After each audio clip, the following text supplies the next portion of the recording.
Have you ever wondered why certain people can make you question your own sanity? Why, after conversations with certain individuals, do you leave feeling confused, diminished, as if your perception of reality were flawed? There's a hidden psychological pattern in this, a mechanism of domination so subtle that most people take years to recognize it. Carl Jung, the pioneer of depth psychology, dedicated his life to unmasking these dark dynamics of the human psyche. He understood that some individuals operate as emotional vampires, sucking the essence from others to fill their own inner void. Jung called this the projection of the shadow, but today we know there's something even more specific and dangerous in this dynamic. The narcissistic manipulator doesn't just project his shadow, he implants it in you, making you carry the weight of the pain that should be his. But what Jung discovered about this emotional manipulation completely changes how you can protect yourself from this psychological trap. As you read this, pause for a moment. How many times have you left a conversation feeling smaller than when you entered? How many times have you found yourself explaining your own emotions to someone who seemed incapable of understanding them? How many relationships have you questioned because the other person constantly sowed doubt about your perception, your feelings, your very reality? If these questions strike a deep chord within you, it's because your psyche recognizes a pattern. You've been the target of what Jung would identify as a systematic psychic invasion. The narcissistic manipulator operates as a silent invader of your consciousness. He doesn't attack head-on. He infiltrates, whispers doubts, plants seeds of insecurity, until you start to question everything about yourself except his credibility. While you doubt your own sanity, he feeds on your confusion. While you accept blame that isn't yours, he strengthens himself with your submission. Your true self, your authentic essence, resists this invasion, but has been taught to silence itself. Do you recognize this dynamic? It's because you've lived this experience. Your soul has been touched by this destructive pattern, and today, you will understand exactly how it works and how to break free from it definitively. To understand the narcissistic manipulator, we need to descend into the depths of what Jung called the compensatory superiority complex. The narcissist is not superior. He is a desperate void disguised as grandeur. Imagine a bottomless pit trying to pass itself off as a crystal-clear spring. All the arrogance, all the need for control, all the lack of empathy stems from a primordial terror, the fear of being discovered as fundamentally empty. That's why he needs to drain the essence from others. He is a psychic vampire who feeds on the light of others because he has lost access to his own. Jung understood that this type of personality operates through inverted projection.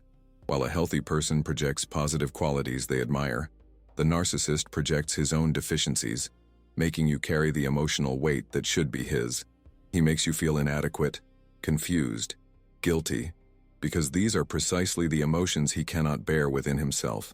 This is the root of all narcissistic manipulation, the forced transfer of his inner pain onto your psyche. The first way to identify a narcissistic manipulator is to recognize his compulsive need to position himself as superior. He doesn't just think he's better than others. He needs this fantasy of superiority to psychologically survive. Observe how he reacts when he's not the center of attention, when he doesn't receive the admiration he believes he deserves. His true nature emerges in these moments. He might become irritated, start diminishing others, or simply withdraw with contempt. Jung would say that this person has lost contact with what he called the self, the authentic center of the personality. In place of this healthy center, there's only an insatiable hunger for external validation. He inflates his achievements, exaggerates his capabilities, and constantly seeks to be recognized as special, unique, exceptional. But here's the secret few realize. The more he needs to prove himself superior, the more he reveals his deep inner inferiority. A genuinely confident person doesn't need to constantly assert their superiority. They simply are.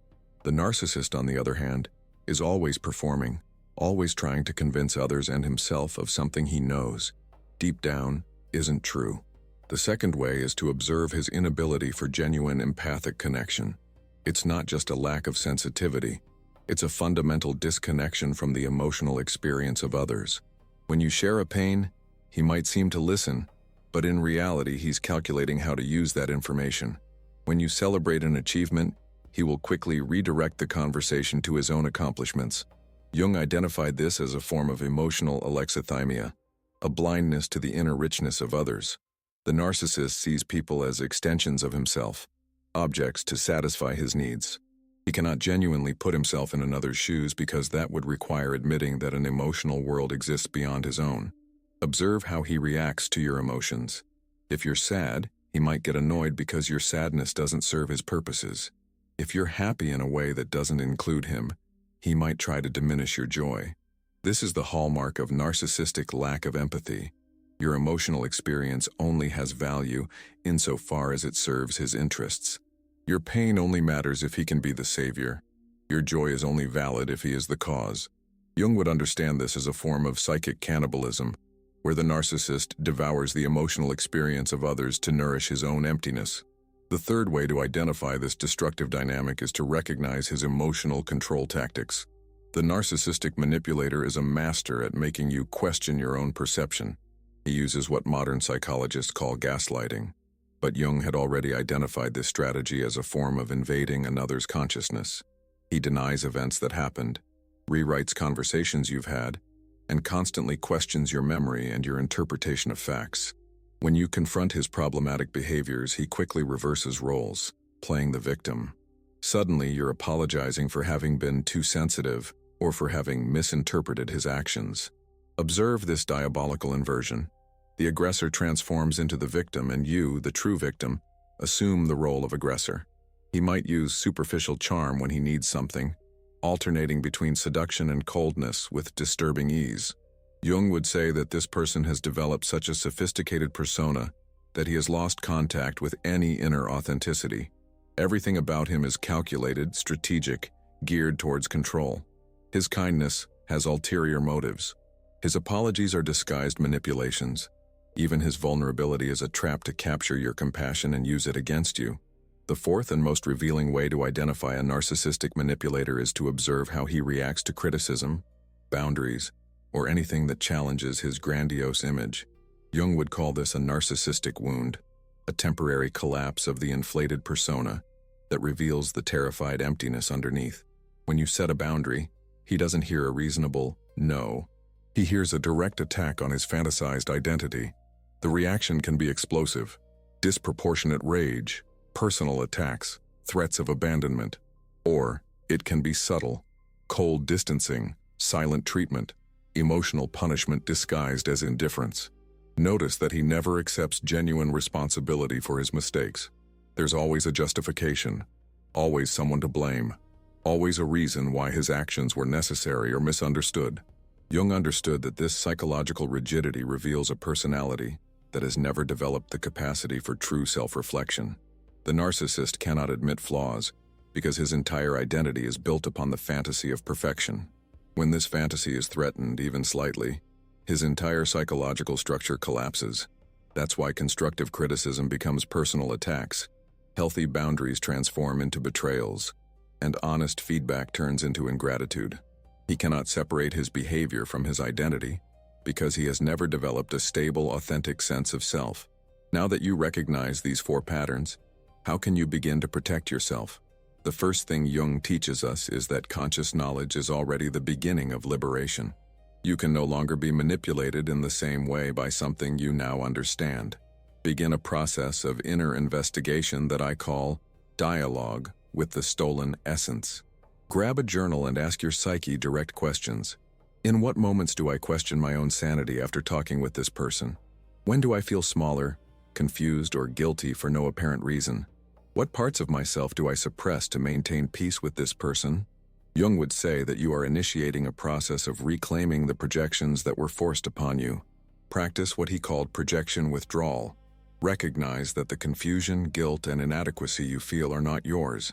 They are emotions that were implanted in you by someone who cannot bear them within himself.